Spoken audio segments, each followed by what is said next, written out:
Assalamualaikum warahmatullahi wabarakatuh.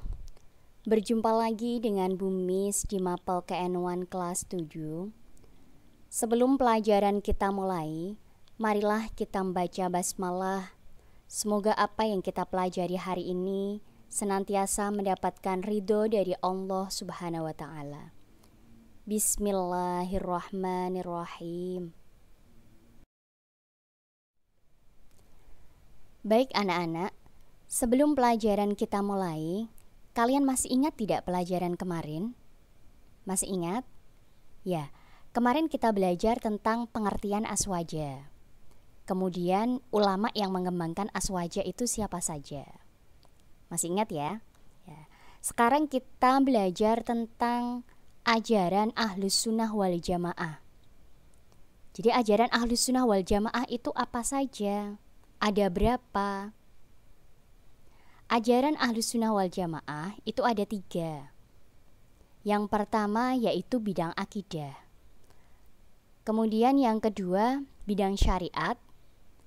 Dan yang terakhir adalah bidang tasawuf. Bidang akidah, syariah, tasawuf itu membahas tentang apa? Nah, kita bahas ya. Bidang akidah itu adalah berhubungan dengan keyakinan. Jadi berhubungan dengan iman.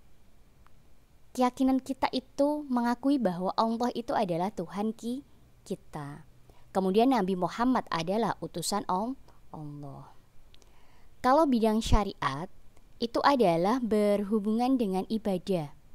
Jadi bagaimana sholat kita, puasa kita, haji dan sebagainya. Itu adalah dibahas di bidang syariat. Kemudian yang ketiga adalah bidang tasawuf. Tasawuf ini adalah berhubungan dengan torekoh. Ya. Jadi ini adalah tingkatan tertinggi dalam beribadah.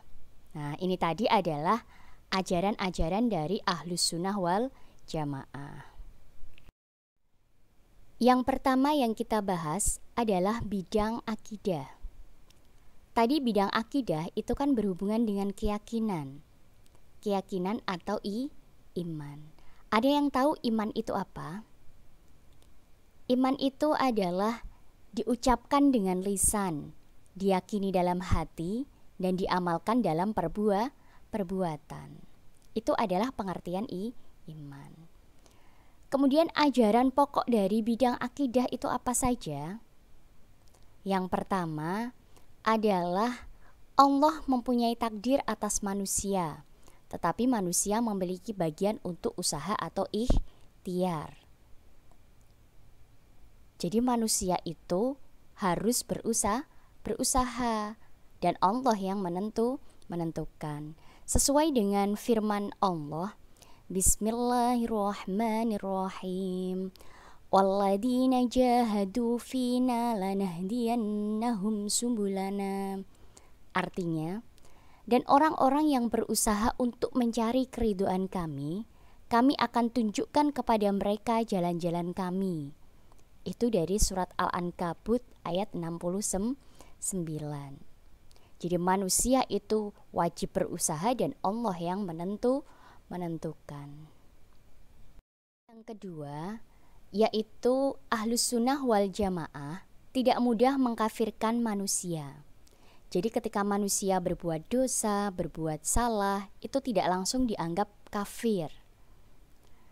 Bagi aswaja, manusia yang berdosa besar tetap mukmin dan bukan kafir. Dia kelak akan masuk surga setelah menerima balasan atau hukuman di neraka sesuai dengan perbuatannya. Jadi, meskipun orang itu berdosa besar, dia itu tetap dianggap mukmin. Jadi nanti di akhirat dia itu akan menerima balasan atau hukuman di neraka dulu sesuai perbuatannya. Setelah perbuatan dosanya itu dibalas dan habis, kemudian dia bisa masuk surga. Itu adalah pendapat dari aswaja.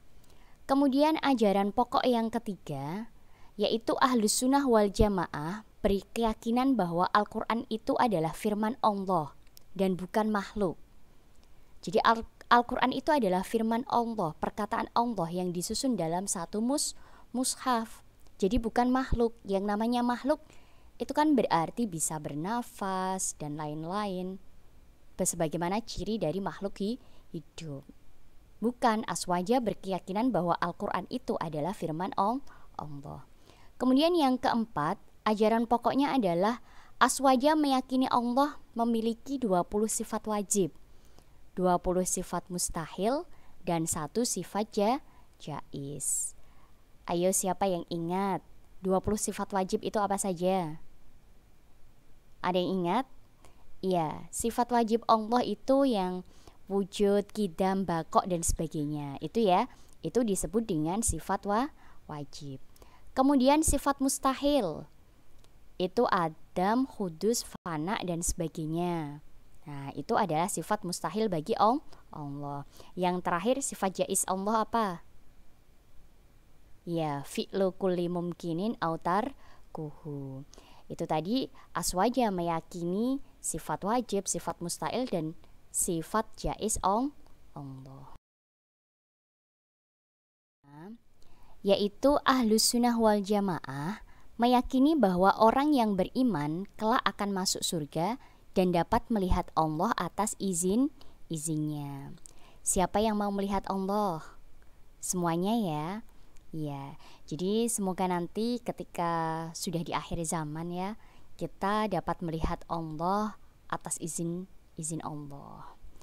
Kemudian yang keenam itu adalah Aswaja berpendapat bahwa keadilan Allah adalah Allah menempatkan sesuatu sesuai dengan tempatnya.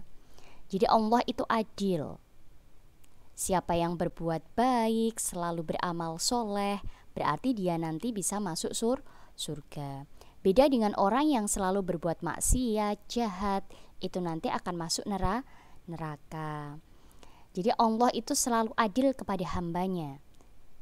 Jadi hambanya yang selalu berdoa, selalu berusaha, belajar dengan giat, berarti dia nanti akan mendapatkan nilai yang bagus.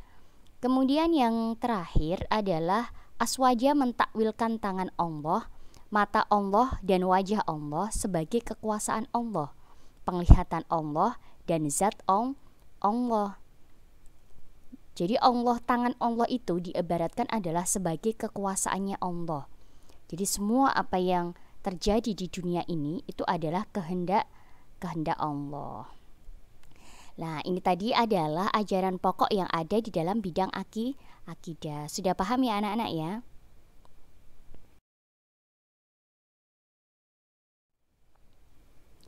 Dalam bidang akidah, NU itu mengikuti ajarannya siapa? Ada yang tahu?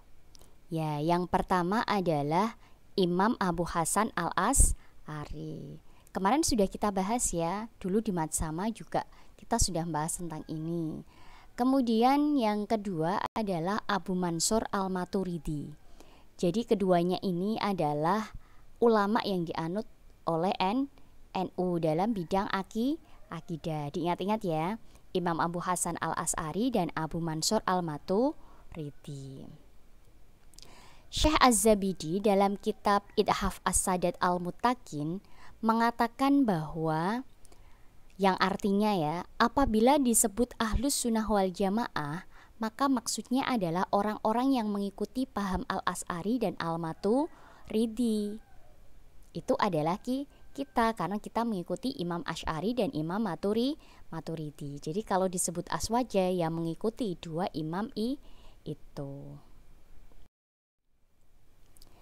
Bidang yang kedua yaitu adalah bidang syariat. Tadi bidang syariat itu berhubungan dengan ibadah ya. Bagaimana ibadah kita, sholat kita, kemudian puasa, haji, umroh dan sebagainya. Itu kan diatur dalam syariat. Nah, dalam bidang syariat kita itu mengikuti pola madhab. Jadi kita tidak mengeluarkan hukum sendiri, tapi kita mengikuti pola madhab. Pola madhab itu yang bagaimana? Yaitu yang mengikuti ajaran para ulama yang mampu menggali ajaran Islam dari sumbernya yaitu Al-Quran, hadis, dan mampu berijtihad untuk memecahkan masalah yang tidak ditemukan dalam Al-Quran maupun hadis. Jadi pola madhab itu yang menggali ajaran Islam dari Al-Quran dan hadis. Kemudian berijtihad jika tidak berijtihad untuk memecahkan masalah jika tidak ditemukan dalam Al-Quran dan hadis. Dalam mengikuti pola madhab ini, NU itu mengikuti 4 imam madhab ya, atau madhahibil arba'ah. Masih ingat 4 imam madhab itu siapa saja? Iya betul, yang pertama adalah Imam Hanafi. Kemudian yang kedua adalah Imam Maliki. Yang ketiga Imam Syafi'i. Dan yang terakhir adalah Imam Hambali. Itu adalah 4 imam madhab yang kita ikuti dalam bidang syariat. Orang yang mengikuti hasil ijtihad para mujtahid mutlak, jadi orang yang mengikuti ijtihad para ulama itu ya, itu adalah disebut dengan bermadhab atau taklid. Mengikuti, jadi taklid itu artinya adalah mengikuti.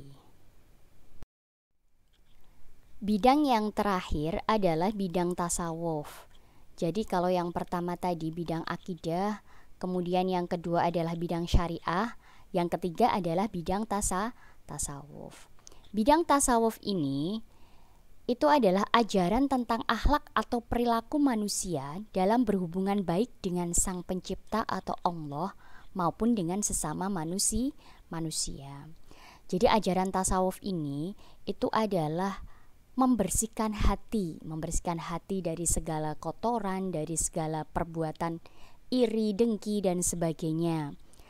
Kalau hati kita sudah bersih, maka kita terhadap orang, akhlak kita terhadap orang itu juga akan baik. Makanya bidang tasawuf tadi berhubungan dengan akhlak. Akhlak itu tadi bentuk kesadaran yang ada dalam setiap manusia untuk berbuat sesuatu. Jadi ketika orang itu berbuat baik, tentu dia sadar. Kalau berbuat jelek juga sadar. Nah, itu berhubungan dengan akhlak. Dalam bidang tasawuf ini, itu sebenarnya adalah berperilaku sesuai dengan apa yang diridhoi oleh Allah Subhanahu wa Ta'ala. Jadi tasawuf tadi kan membersihkan diri dari segala hal kotoran yang ada dalam diri kita. Kalau hati kita sudah bersih, berarti perilaku kita baik dan sesuai dengan apa yang diridhoi oleh Allah Subhanahu wa Ta'ala. Aswaja dalam bidang tasawuf ini menempatkan tasawuf sebagai ajaran untuk mendidik dan membimbing aspek batin seorang hamba untuk mencapai derajat ihsan, yaitu seseorang yang bisa merasakan kehadiran Allah dalam segala ruang kehidupan. Jadi bidang tasawuf ini berhubungan dengan hal batin. Ketika melakukan ibadah, ketika kita beribadah, itu berarti berhubungan dengan batin seseorang. Jadi orang yang belajar ilmu tasawuf, itu seakan-akan Allah itu ada di hadapan kita. Allah itu selalu ada bersama kita. Jadi makanya kalau orang yang belajar ilmu tasawuf, ketika dia makan, minum, selalu ingat dengan Allah. Jadi ketika mau berbuat jahat, dia tidak berani karena dia yakin bahwa Allah bersamanya. Kalau Allah bersamanya, berarti kalau mau berbuat jahat kok dilihat orang kan otomatis tidak berani ya. Ya, itu bidang tasawuf. Jadi ketiga bidang ini adalah ajaran Ahlus Sunnah wal Jamaah. Yang pertama tadi apa? Bidang akidah. Yang kedua bidang syariat. Dan yang terakhir adalah bidang tasawuf. Dalam bidang tasawuf, NU itu mengikuti ajarannya yang pertama adalah Imam Abu Qasim Junaidi al-Baghdadi. Kemudian yang kedua adalah Imam Al-Ghazali. Jadi dalam bidang tasawuf ini NU mengikuti ajaran dua imam tersebut. Itu tadi anak-anak pembelajaran kita hari ini. Semoga apa yang kita pelajari hari ini bermanfaat untuk kita. Dan Bu Miss mohon maaf apabila dalam pelajaran hari ini ada yang tidak berkenan di hati anak-anak semua. Bu Miss terima kasih dan pamitan. Wallahul muwaffiq ila aqwamit thoriq. Wassalamualaikum warahmatullahi wabarakatuh.